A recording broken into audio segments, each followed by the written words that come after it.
আল্লাহ পাক বলছেন ওয়ানজির আশীরাতাকাল আকরাবিন, তোমার নিকটবর্তী যারা আছে তাদেরকে তুমি আল্লাহর ভয় দেখাও।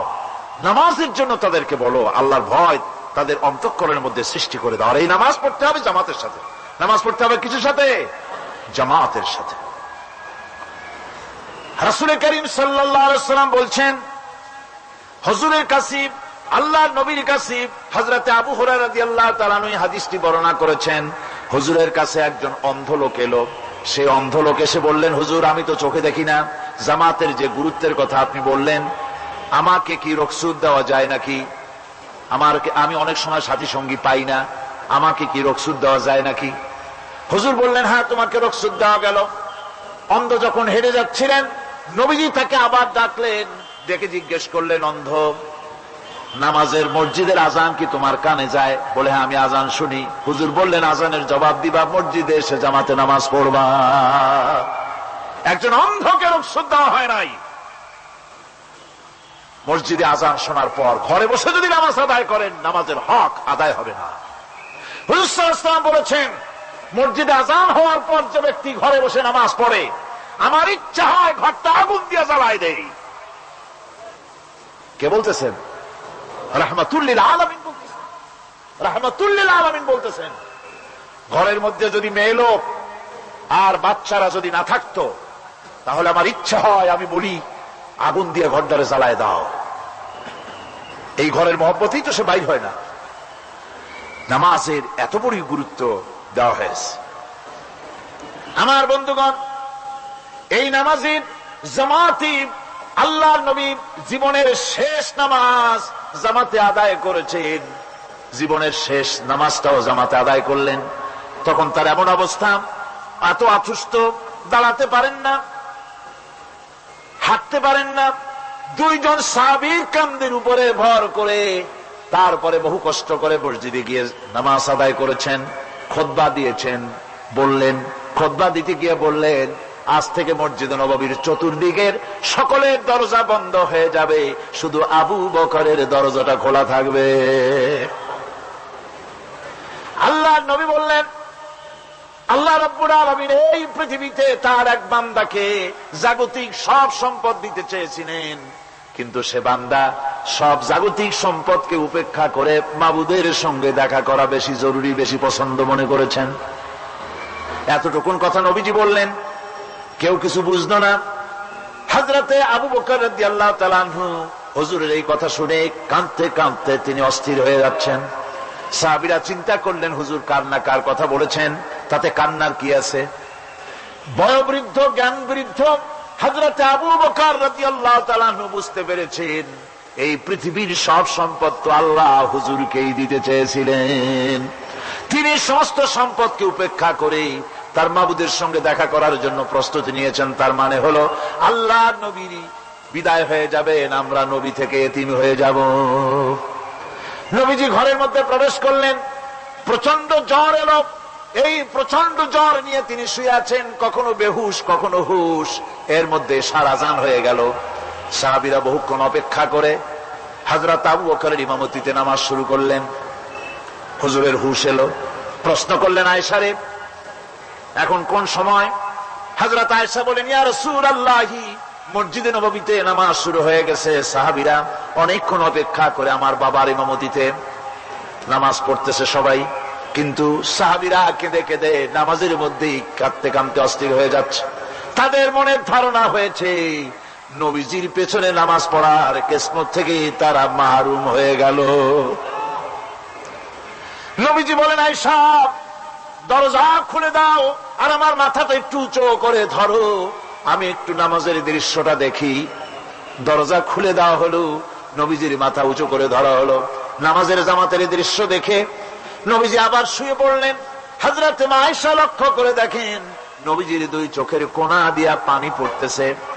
মা আয়েশা জিজ্ঞেস করেন, ইয়া রাসূলুল্লাহ, নামাজের দৃশ্য দেখে চোখে কেন পানি এলো? হুজুর বলেন, আয়েশা রে, এটা কোন দুঃখের পানি নয়, এটা তৃপ্তির পানি। এই যে জামাত নামাজ পড়তেছে লোকেরা, এই জামাত কায়েমের জন্য তায়েফের ময়দানে অনেক রক্ত আমার ঝরেছে। উহুদের ময়দানে দান্দার মুবারক শহীদ হয়েছে, সাহাবায়ে কেরাম জীবন দিয়েছে। এই যে জামাত আমি দেখতে পেলাম, ভবিষ্যতের একটা ছবি যেন চোখে ধরা পড়লো। আমার মনে হলো কিয়ামত পর্যন্ত এই পৃথিবীতে আমার যত উম্মত আসবে তারা এইভাবে করে জামাতে নামাজ আদায় করবে।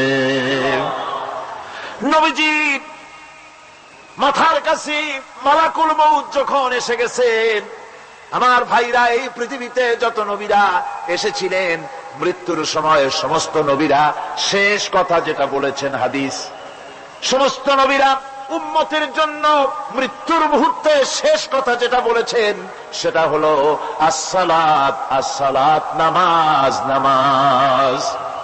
আমার নবী যখন বিদায় হয়ে যান, বিদায় মুহূর্তে মেয়ের কথা বললেন না, কলিজার টুকরা নাতির কথা বললেন না, জামাইয়ের কথা বললেন না, স্ত্রীর কথা বললেন না, মৃত্যুর সময় শেষ কথা বললেন আসসালাত, আসসালাত ওয়া মা মালাকাত আইমানুকুম, নামাজ, নামাজ, আমার উম্মতেরা নামাজ, আমার উম্মতেরা নামাজ ছেড়ে দিও না, নামাজ।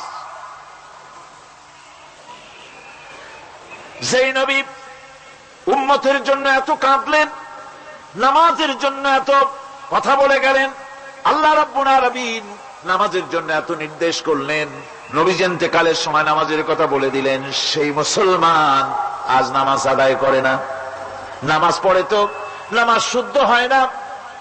হযরতে হুযায়ফা রাদিয়াল্লাহু তাআলা আনহু তিনি একবার ইয়েমেন সফর করেছিলেন, এক মসজিদে নামাজ পড়লেন, একজনকে তিনি নামাজ পড়তে দেখলেন, নামাজ পড়তে দেখে তিনি অপেক্ষা করলেন, লোকটার নামাজ হয়ে যাওয়ার পর তিনি প্রশ্ন করলেন, আল্লাহর বান্দা, তুমি কতদিন এরকমের নামাজ পড়তেছো? তিনি বললেন, প্রায় 40 বছর তো হবে আমি এরকম নামাজ পড়তেছি। হযরতে হুযায়ফা বলেন, তুমি কি আমারে চেনো? কয়, না, চিনি না।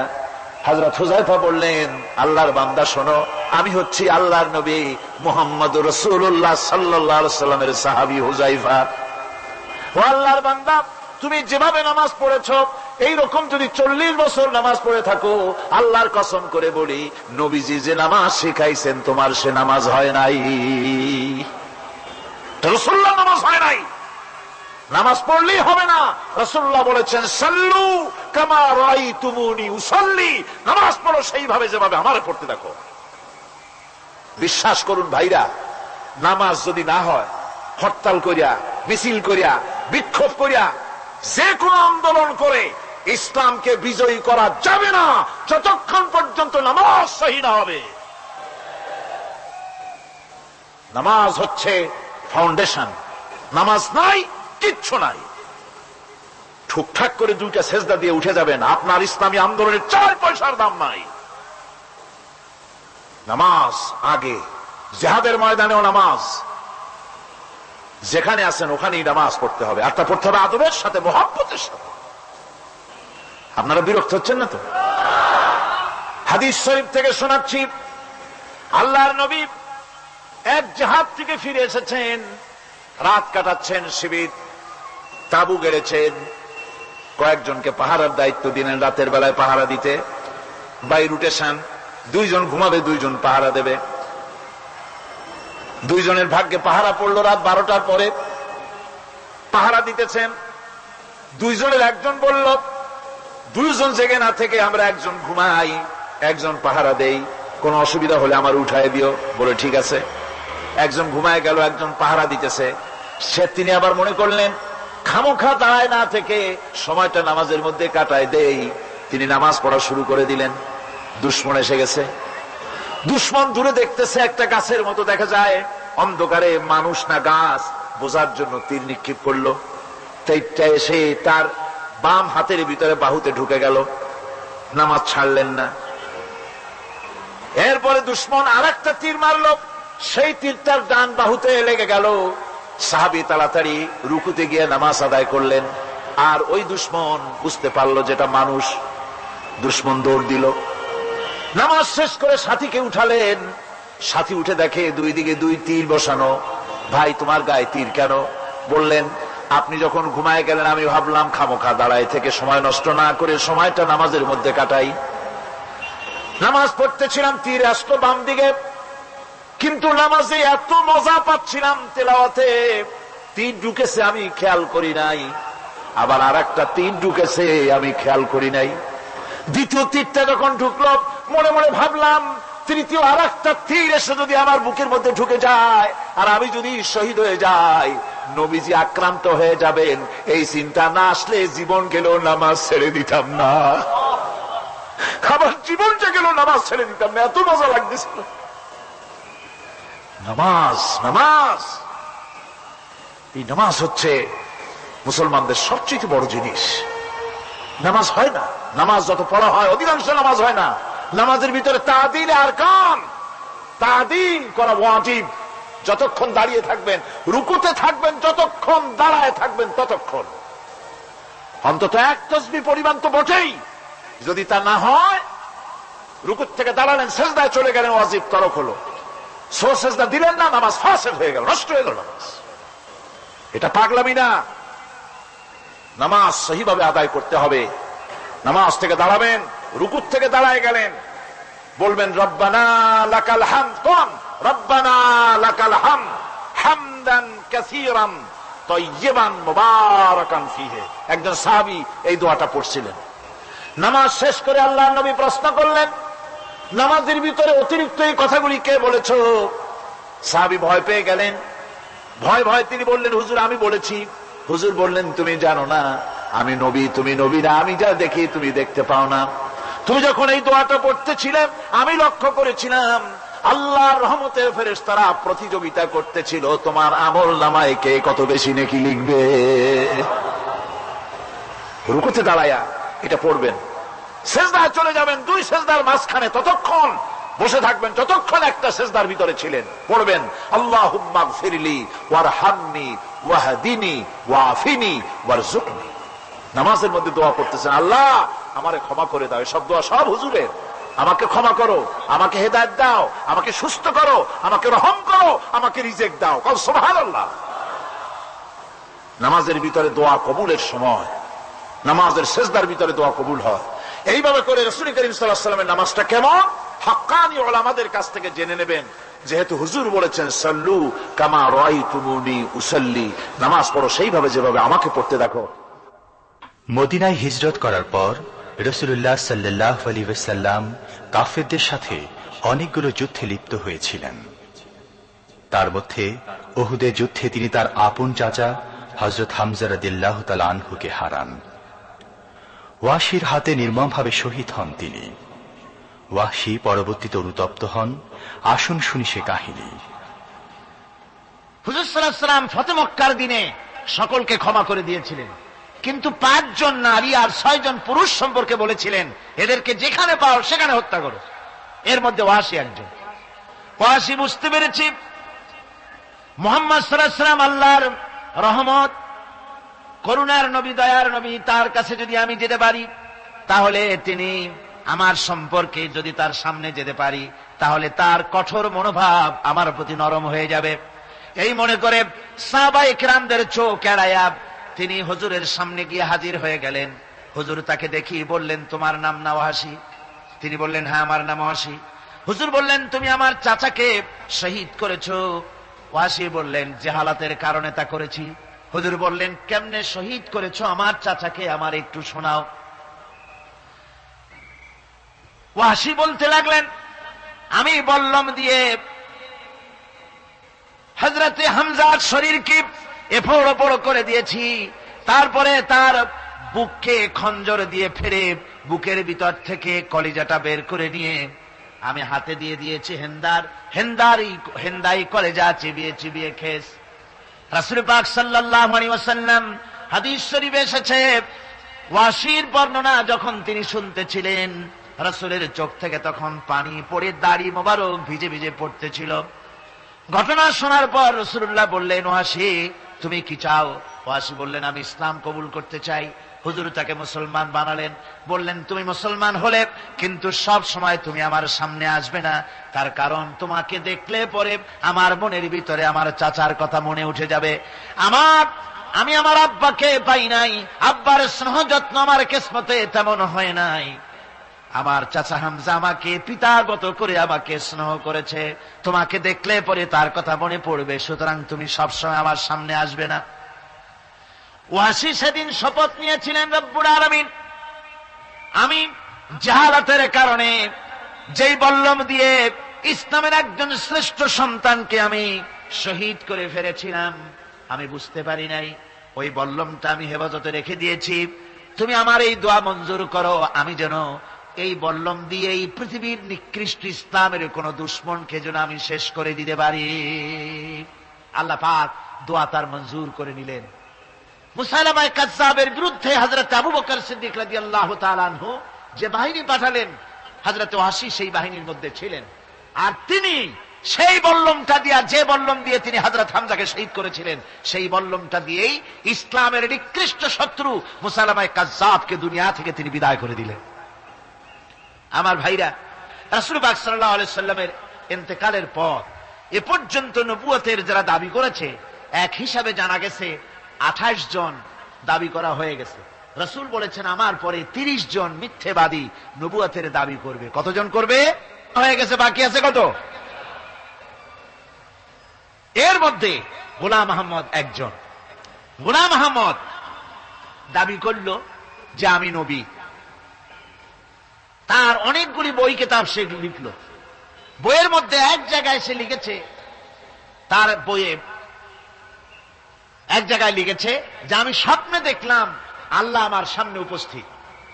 আল্লাহ আমার সামনে এসেছেন পুরুষের আকৃতিতে, আর আমি তখন স্বপ্নের ভিতরে আমি নিজেকে একজন নারীর মতোই মনে করলাম। স্বপ্নের ভেতরেই আল্লাহ পাক পুরুষ হিসাবে আমাকে ব্যবহার করলেন।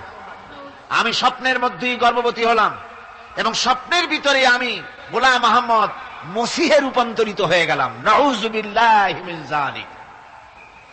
গোলাম আহমদ বলছে আল্লাহ পাক ওহীর মাধ্যমে আমাকে জানিয়েছেন, আল্লাহ আমাকে বলেছেন, গোলাম আহমদ তুমি হচ্ছ আমার সন্তান তুল্য। নাউযুবিল্লাহি মিন যালিক। এইভাবে অসংখ্য মিথ্যে কথা দিয়ে বইপত্র রচনা করেছে। লোকেরা তার কাছে নবুয়তের প্রমাণ চেয়েছে। আসলে শরীয়তের বিধান হচ্ছে হুজুরের পরে যদি কেউ নবুয়তের দাবি করে, তাহলে তাকে সে নবী কিনা এর কোন প্রমাণ তার কাছে চাওয়া জায়েজ নাই। যেহেতু প্রমাণ চাইতে গেলে বোঝা যায়, সন্দেহ হয় কিছুটা, প্রমাণ দিতে পারলে তাহলে সে নবী হবে। কথা বুঝতে পেরেছেন? এই জন্য রাসূলের পরে যদি কেউ নবুয়তের দাবি করে, তাহলে তার কাছে নবুয়তের দাবির কোন প্রমাণও চাওয়া যাইবে না। বিনা প্রমাণে রাসূলের পরে নবুয়তের দাবি যেই করবে সে কি হবে? জোরে বলেন কি হবে? কাফের হয়ে যাবে। দুনিয়ার সমস্ত উলামা, সমস্ত মুহাদ্দিস, সমস্ত মুফাসসির, দুনিয়ার সমস্ত মুফতি সব একমত, কোন দ্বিমত নাই, গোলাম আহমদ কাদিয়ানী কাফের, তার অনুসারীরাও। তার জামানায় মাওলানা আতাউল্লাহ শাহ বুখারী রাহমাতুল্লাহ আলাইহি, তার সঙ্গে একটা বহস হলো। যেহেতু গোলাম আহমদ বলেছিল যে আমার এই 40 দিনের মধ্যে কেউ প্রতিবাদ করুক যেগুলি আমার ওহী নয়।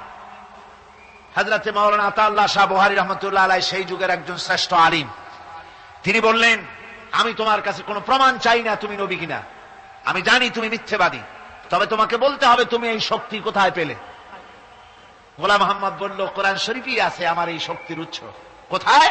বলল যে এই যে আয়াতটা আমি আপনাদের সামনে তেলাওয়াত করেছি, ঈসা আলাইহিস সালামের ওই কথাই। গোলাম আহমদ বলল যে হযরত ঈসা আমার সম্পর্কে বলেছেন ইয়াতি মিন বাদ ইসমুহু আহমদ, আমার পরে একজন নবী আসবেন, রাসূল আসবেন, তার নাম হবে আহমদ, আমি সেই আহমদ।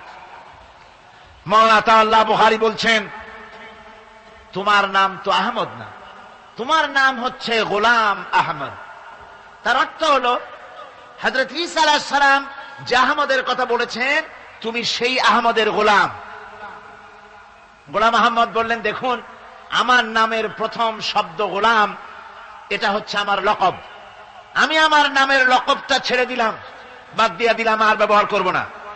তাহলে তো আমি আহমদ থাকি, আপনি তো আর আপত্তি করতে পারেন না। মাওলানা বুখারী বললেন নামের প্রথম শব্দ বাদ দেওয়া যদি জায়েজ হয়, তাহলে তোমার ফতোয়া দিয়ে আমার নামের প্রথম শব্দ বাদ দিয়া দিলাম। আমার নাম আতা আল্লাহ, নামের প্রথম শব্দ আতা বাদ দিয়া দিলাম। তো আতা যদি বাদ দেই তাহলে আল্লাহ হই, আর আল্লাহ হয়ে বলছি তোমার মতো গাধাকে নবুয়াত আমি দেই নাই। এরপর এই পৃথিবীর নিকৃষ্ট পাপী এই কাফেরের মৌত হলো কোথায়? জোরে বলেন, এই কাফেরের মৌত হলো কোথায়? পায়খানার ভেতরে মৌত হয়েছে। কিয়ামত যখন হবে তখন সবাই ভয়ে কাঁপতে থাকবে। মহান রাব্বুল আলামিনের সামনে কেউ টু শব্দটি পর্যন্ত করার সাহস পাবে না। দুনিয়ায় যত নবী পয়গম্বর এসেছিলেন তারাও সে সময়ে ভয়ে চুপ থাকবেন।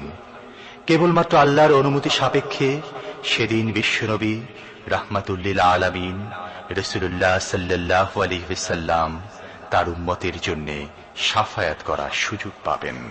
কিয়ামতের দিন 50,000 বছর মানুষেরা হাসরের ময়দানে দাঁড়িয়ে থাকবে। 50,000 বছর বিচারের দিনটা লম্বা হবে 50 আলফা সানা মিম্মা তাউদ্দুন। এই পৃথিবীতে তোমাদের গণনা মতে 50,000 বছর যত বড় লম্বা, কিয়ামতের বিচারের দিনটা হবে অত বড় লম্বা। মানুষেরা হয়রান হয়ে যাবে। মানুষের মাথার চান্দি, গুনাহগারের মাথার চান্দি ফেটে গিয়া মগজগুলি গলে গলে পড়তে লাগবে। জিহ্বাটা ঝুলে কুকুরের মতো নাভিস্থল পর্যন্ত পড়ে যাবে। সারা ময়দানে পানি পানি বলে চিৎকার হতে থাকবে। মানুষেরা বিভীষিকাময় দৃশ্য দেখে হয়রান হয়ে যাবে। ভয়ের চোটে কলিজা গলার কাছে চলে আসবে। কোনো উপায় নাই। মানুষেরা হয়রান হয়ে গিয়ে হযরত আদম আলাইহিস সালামের কাছে যাবেন, আল্লাহর কাছে একটু সুপারিশ করেন আমাদের বিচার হয়ে যাক। হযরত আদম বলবেন, আমার দ্বারা সম্ভব নয়। আমি নিজে আল্লাহর এক হুকুমকে ভঙ্গ করেছিলাম। জানি না আল্লাহ রাব্বুল আলামিন আমার সাথে আজকে কি ব্যবহার করেন। মিয়া সাহেব মাথা খাটান, বুদ্ধি খাটান, চিন্তা করেন, আকল দিয়ে, বিবেক দিয়ে। আবাল বাশার আদম আলাইহিস সালাম আল্লাহর দরবারে কথা বলতে সাহস পাবেন না। বলবেন নূহের কাছে যাও। নূহ আলাইহিস সালাম বলবেন আমি পারবো না। ইব্রাহিমের কাছে চলে যাও। ইব্রাহিম আলাইহিস সালাম বলবেন আমিও পারবো না। সকলে এক এক অজুহাত দিবেন। বলবেন যাও মুসা আলাইহিস সালামের কাছে, তিনি বলবেন আমিও পারবো না। যাও ঈসা আলাইহিস সালামের কাছে। হযরত ঈসা বলবেন আমি তো পারবোই না, কারণ গোটা পৃথিবীর শত শত কোটি নাসারা আমারে আল্লাহর ছেলে বলেছে, আমি তো তাদেরকে কথা বলতে পারি নাই।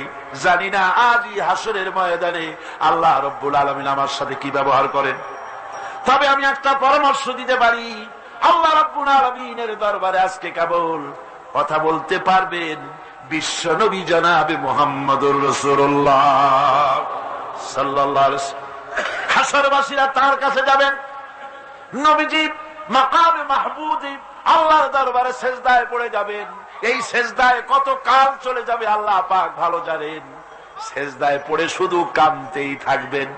রব্বুল আলামিন বলবেন হাবিব মাথা উঠান, আপনার দরখাস্ত আমি আল্লাহ রব্বুল আলামিন মঞ্জুর করে নেব।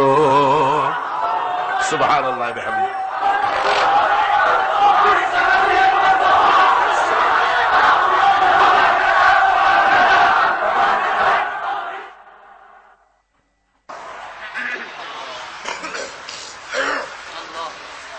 ربنا ظلمنا أنفسنا وإن لم تغفر لنا وترحمنا لنكونن من الخاسرين।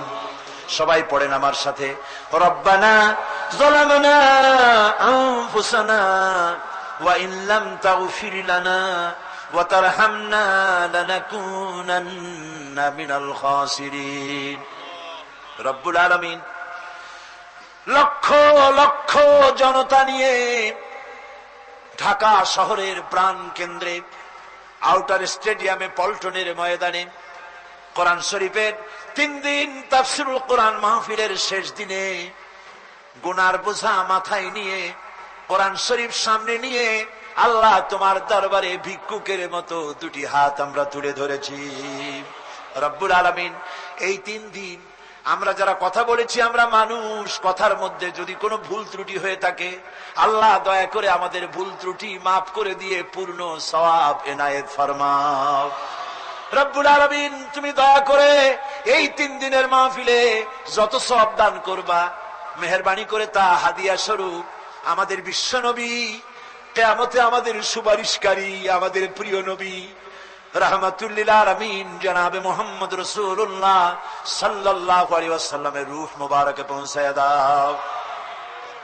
রাসূলের সাহাবী, তাবিন, তাবে তাবিন, সিদ্দিকিন, শুহাদা, আম্বিয়া আলাইহিমুস সালাম, আইম্মায়ে মুজতাহিদিন, সালফে সালিহিন, আকাবেরে দ্বীন, উলামায়ে মুতাকাদ্দিমিন, উলামায়ে মুতাআখিরিন, আসফিয়ায়ে কেরাম, তাম পৃথিবীর মুমিন মুমিনাত যারা কবরে শুয়ে আছে, আল্লাহ সকলের আরোহার পরে সওয়াব পৌঁছায়া দাও রব্বুল আলামিন। আজকের এই মাহফিলে আমরা লক্ষ লক্ষ মানুষ তোমার দরবারে হাত তুলে আমাদের আব্বা জানের কথা মনে পড়ে গেল। আমরা যারা আমাদের বাপ হারাইছি, আমাদের মা বোনদের মধ্য থেকে, ভাইদের মধ্য থেকে আমরা যারা বাপ হারাইছি, আল্লাহ তুমি দয়া করে আমাদের বাপজানের কবরটাকে জান্নাতের টুকরা বানাইয়া দিও। আয় আল্লাহ তাআলা, আমাদেরকে বড় করার জন্য, মানুষ করার জন্য কত স্বপ্ন দেখতো, কত কষ্ট করত। ওই বাপজান চলে গেল, আর তো কেউ নাম ধরে ডাকে না, আর তো কেউ মাথায় পিঠে হাত বুলায় না। আল্লাহ, বাপজান যার বিদায় হয়ে গেল, বাবুদ গো, কবরটাকে জান্নাতের টুকরা বানাইয়া দাও। আয় আল্লাহ তাআলা, আমাদের জনম দুঃখিনী মা, একটা অক্ষর মা, আর মনে হয় যেন তামাম পৃথিবীর সমস্ত মধু এই একটা অক্ষরের মধ্যেই তুমি দিয়ে দিয়েছ।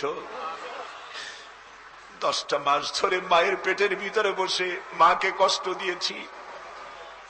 মায়ের পেটের ভিতরে হাঁটু দিয়া, মাথা দিয়া, পাও দিয়া গুতাগুতি করে মাকে কষ্ট দিয়েছি পেটের ভিতরে থেকে।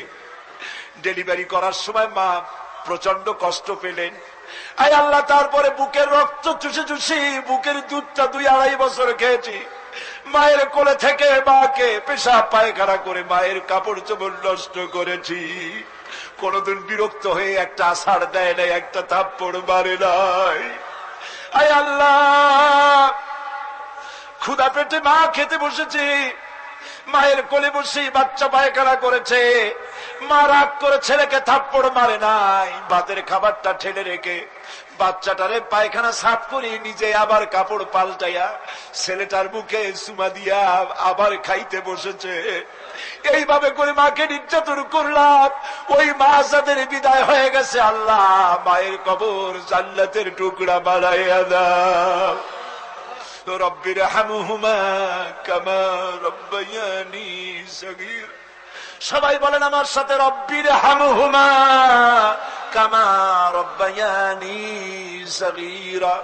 আয় আল্লাহ, আমাদের মা বাপ যাদের বেঁচে আছে সুস্থ রাখো, ভালো রাখো, ইমানের সাথে রাখো, ইজ্জতের সাথে রাখো। আয় আল্লাহ, মায়ের ঋণ তো কিছুতেই শোধ করতে পারবো না। আমরা যদি আমাদের বুকের চামড়া দিয়া মায়ের পায়ের 1 জোড়া জুতা তৈরি করে দেই, মায়ের 1 ফোঁটা দুধের হক তো আদায় হবে না। আল্লাহ, মা যাদের মরে গেছে ওরাই বুঝে কি হারাইছে। আল্লাহ, আমাদের মা যাদের বেঁচে আছে ভালো রাখো, সুস্থ রাখো। আপনারা দোয়া করেন আমার মাও সুস্থ।